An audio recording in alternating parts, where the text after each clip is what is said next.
Hey, I'm Jeff. And I'm Phil, and we're the Cocktail Dudes. Today we're making Brandied Cherries.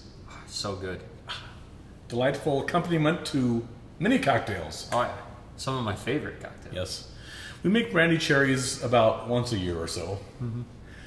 And usually we end up giving them away as gifts.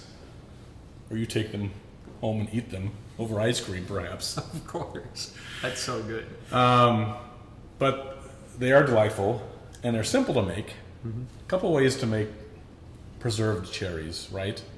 Typically they'll come in like a syrupy sugar mixture, Yeah. or with brandy, which we like. Yeah. Gives it some nice character. It does. Has the cat got your tongue today or what? Why don't you go sit down and I'll do this?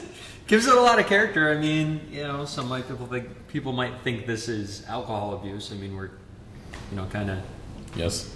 using some alcohol to make something great, but it does give it a good complexity. It gives it some character, a lot better than just the syrupy sweet cherries that you throw in your Manhattan or something like that. Right. And we're going to be boiling this brandy, so most of the alcohol is going to evaporate too, up into the ether, up into the stratosphere. Probably we're making a hole in the ozone and we don't even know it. Well, some would call that the angel's share then. Did you get your teeth whitened? No, I didn't. Oh, it looks like they're bright today all of a sudden. Well, thank you. Maybe it's our new lighting. This is our first filming since Phil has gotten married. So I thought maybe that you had your teeth whitened or something. Nope. Maybe she makes you just start brushing them now that you're married. Right. Exactly. What's nice about being married is you don't have to hold your stomach in any longer. You can let yourself go, right? Yeah, I know. Thank goodness I got married so I don't have to hold it in anymore. You want to use a decent brandy, but nothing real expensive. We're going to use Corbel. Let's just make it because it's simple, okay? Yeah, let's do it. We have in our pan here 1.5 cups of brown sugar and 1.5 cups of granulated sugar. And to that we're going to add 4 cups of brandy. And a little bit on the counter. We praised the guy at one point for inventing these things, but he got the pour thing wrong. What do you call that? Spout? Yeah, I guess you would call it a spout. Maybe it's just that one. We're going to have to write these guys a nasty letter. All right, I'm going to go over to the range with cherries. We should say we need 2 pounds of cherries, which is about 80. We use dark, sweet cherries. You can use Bing cherries. Those are more common. They're a little less sweet, but that'll work fine. Right. And then 1 cinnamon stick, 1 star anise, and 2 cloves. And they should be destemmed and depitted. Yes, yeah, depit these things, otherwise you're going to lose a tooth. Right. All right, I'm going to go over to the range. We'll bring it here to the range and get the flame going on high. We'll give it a little bit of a stir just to start dissolving the sugar. Much of it will dissolve at room temperature, but we're going to need to get it boiling to get all of it dissolved and to get the cherries nice and soft. So we'll give it a little stir here and then let it come to a simmer. Alright, it's been a few minutes. It's simmering. We're going to add our cloves, our star anise, and our cinnamon stick. Give it just another quick stir here. We'll hear that grittiness at the bottom. It means there's still a little sugar in there. So we'll let this continue to simmer and bring it to a light boil. Alright, it's boiling here. Just a little stir to confirm there's no grittiness, no sugar left.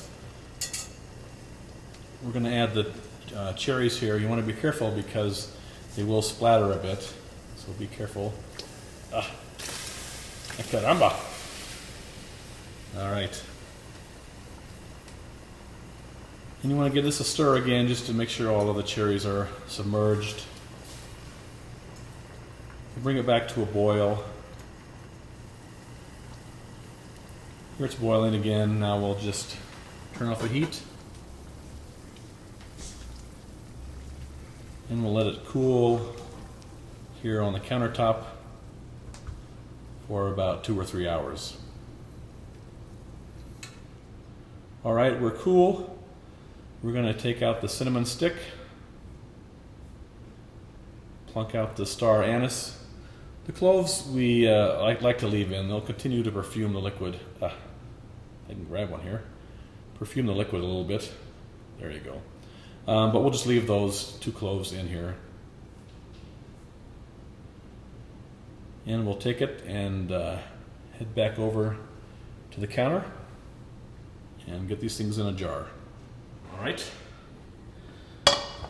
Here we have the cherries. Cool. We're going to put them in the jar with the slotted spoon. And then once the jar is filled, we're going to dump the liquids on top. If you're giving these away as gifts, we use the small jar, of course. Mm-hmm.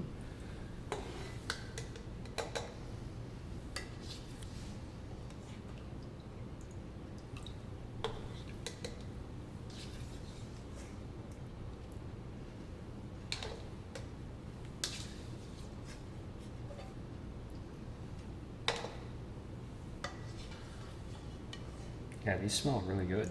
Yes. You want to grab one and eat it. I know.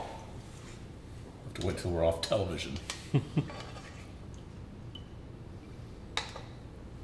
Some of these last few ones are hard to get at.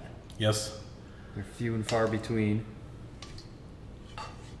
Probably just end up pouring those in with all the juice here. You ever wonder who the first person was to say few and far between?